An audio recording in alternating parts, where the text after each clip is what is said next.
of record about my life, and God, sitting on a throne with a mighty gavel in his hand. I had no lawyer. I was placed on trials for things such as lying, stealing, and fornication. But this was the beginning of my tribulation, for there was no reason to plead an innocent statement. For all the evidence was sitting right there with Satan. The demons smiled as tears rolled down the judge's eyes, for they clearly knew that now was the hour of my demise. But wait, in came a light shining so bright that the demons smiling suddenly jumped up with fright. And the man that walked in that night was none other than Jesus Christ.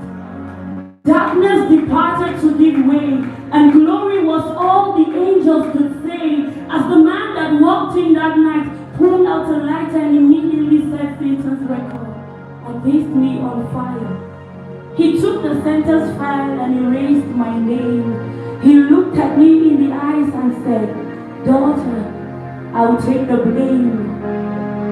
Handcuffs were placed on this man and he was thrown to the ground.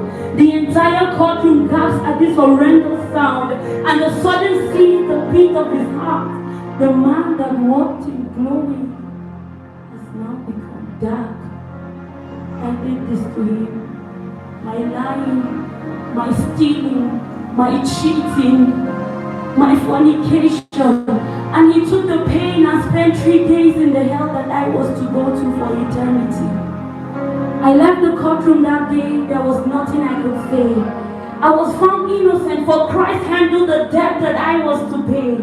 This kind of love is more you can give to a girlfriend, boyfriend, husband, wife.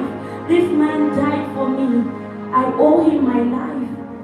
And even though my life is not enough worth it, how could you ever trade perfect for perfect? See, I gave my life to Christ and suddenly pick up the mop. The lying, cursing, cheating, all that has to stop, because my life has been bought, and it would be a shame to sit there and do nothing but let it roll. And even though the weight of sin hasn't yet diminished from my life, but I believe Jesus' word when he died for me on that cross. It is finished.